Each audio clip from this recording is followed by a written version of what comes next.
मैथिली आ भोजपुरी के सबसे नीक चैनल एपी प्रोडक्शन दरभंगा के एखनई लाल बटन दबाकर सब्सक्राइब करू और घंटी के निशान बटन के जरूर दबाओ ताकि नव नव ऑडियो आ वीडियो अहाँ सब लग तुरंत पहुंच सके।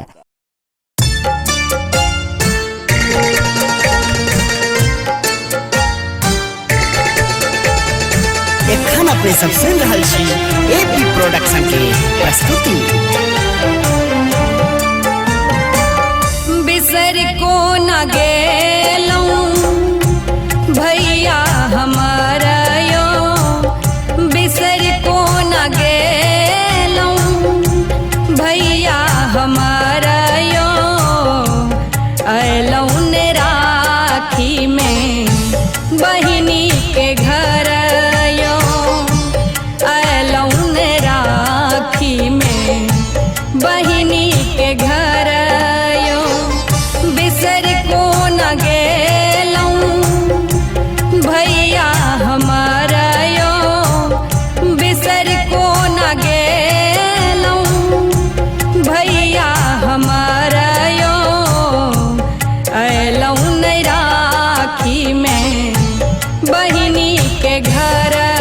यो, अयलऊं ने राखी में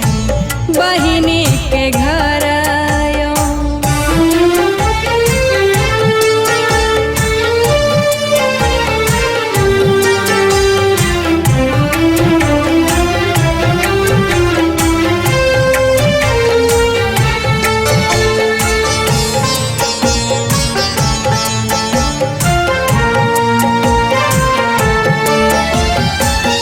कोने चूक भेलई हमरा सब भैया, हम छियही के दुलरी गुड़िया, कोने चूक भेलई हमरा सब भैया, हम छियही के दुलरी गुड़िया, नोरे भरल नैन ताके डगर यो, नोरे भरल नैन ताके डगर यो, अयलऊं ने राखी में बहिनी के घर यो, अयलऊं ने राखी में बहिनी के घर यो।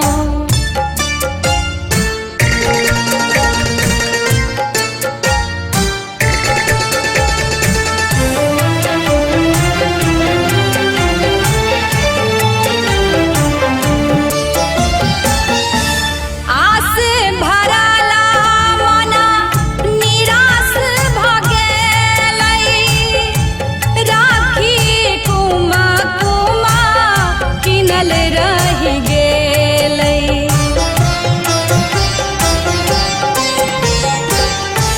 आस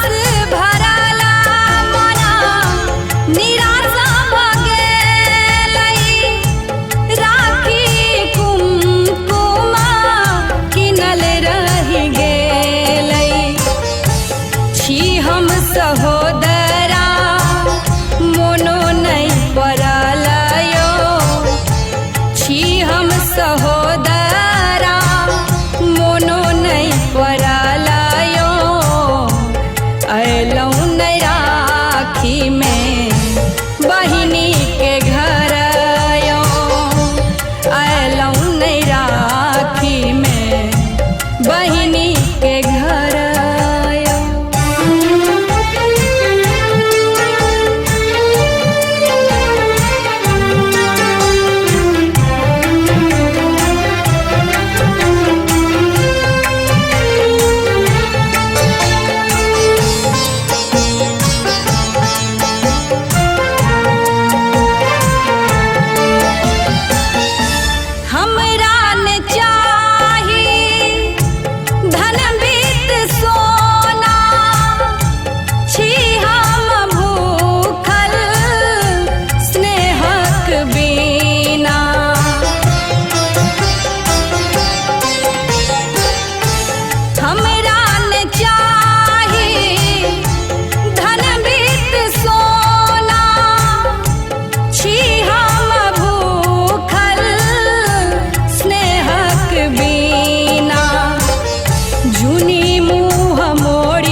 बहिनी के घर